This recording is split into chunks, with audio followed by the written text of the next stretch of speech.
There are key pivotal moments in life when you do silly things for impressive things. One being waking up at 6 a.m. in the morning to hopefully get this in the golden light of the early mornings of the hour.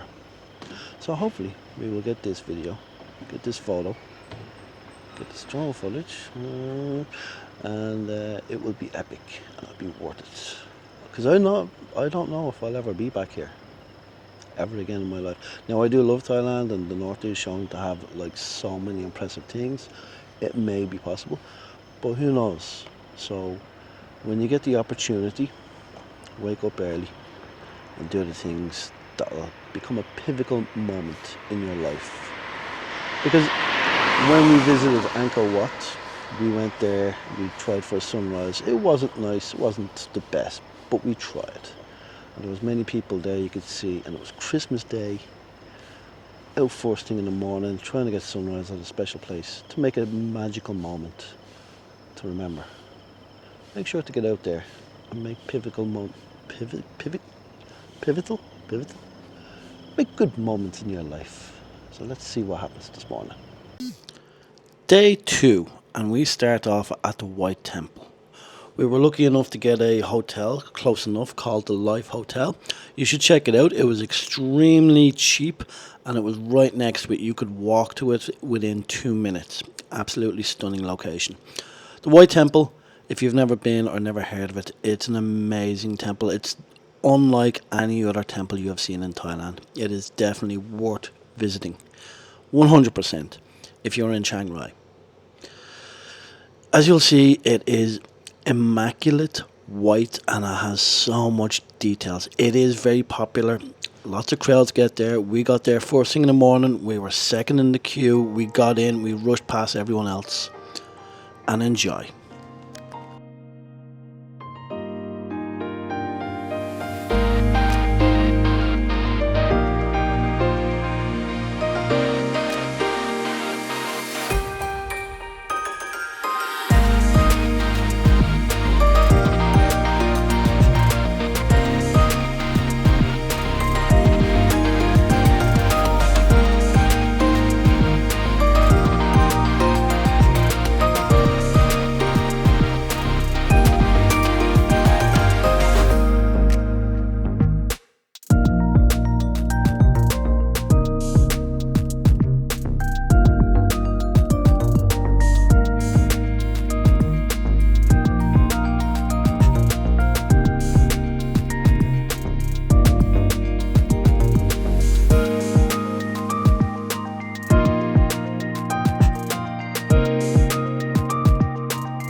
Since you have visited the White Temple, you may as well spend 15 minutes, 20 minutes to get to the Blue Temple. It's not as impressive, but it's very unique. It's all entirely blue, and I don't know what it is. The blue and the gold works very well. The interior is so elegant as well. Wait until you see this here as we walk in. The roof, the walls, the pillars, everything's in blue. It's just fantastic. Definitely worth a visit here. If it's part of your tour group, make sure you definitely go. If you're on your own, 20 minutes out of your way and check this out. Again, another place that gets very busy. So make sure to allocate time and go early. We went early. We were there for 20 minutes because we were there previously. So we weren't overly overwhelmed with it, but you could easily spend about an hour here just exploring all this detail. The blue and the gold, you can see it just works very well there, especially in Thailand when it's very dry and blue skies.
We had great expectations for the Royal Villa. However, there was some sort of festival on during the day, so we had to kind of go a lot of the way out of our way, and then we had to walk a good bit to get to where we were going. I think at this point of the journey, after 2 days of travel and a lot of bikes, we were kind of exhausted. We weren't overly impressed with the place, but I think we were just thrown off because it was the heat of the day, and it was the fact that we'd been traveling for so long and we knew we had a long journey coming ahead. Looking back at the gardens, it looks fantastic. The garden is absolutely beautiful. We also went to a villa place where we couldn't record inside. It wasn't really that fascinating to us. Maybe if you knew the history or something, or it was something you were interested in, maybe it would have been interesting. But the gardens itself was fantastic. Even butterflies floating around. I tried to chase them, but they were too fast. All in all, I'd say it was a good place to go if you're close enough. No harm in going and visiting it. There might be some sort of, I think they have activities.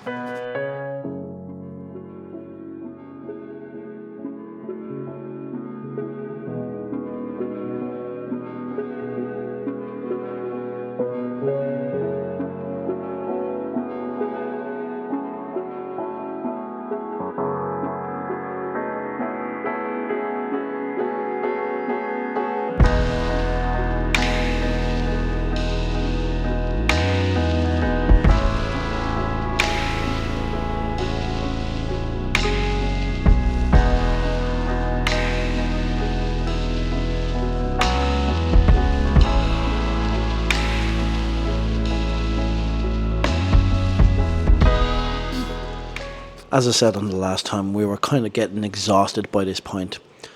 And we've been to a few of these forest places where they have the mist going around and the waterfall. So I think we were just underwhelmed with the travel and the place. And it was also very crowded. There was a big crowd there. We got in and we went straight for food because there was a big crowd. We went for food, but then we were sitting around waiting for the menus for, I think it was 10 minutes, went up and got them. We had asked for the menus earlier on. It took a while. And then the food actually took a while for it to be cooked. It wasn't amazing. It was average. I think you're going there for the location. Again, there was an entry fee to the actual place in case you weren't buying any food. I think it was 80 baht or something. It wasn't anything ridiculously expensive. But we did find that it was very overcrowded. As you can see, loads of people floating around. But everyone was very nice and pleasant. They'd let you wait your turn while you got your photos in, your videos in, and then you just swap around. Just walking around, it was a bit crowded.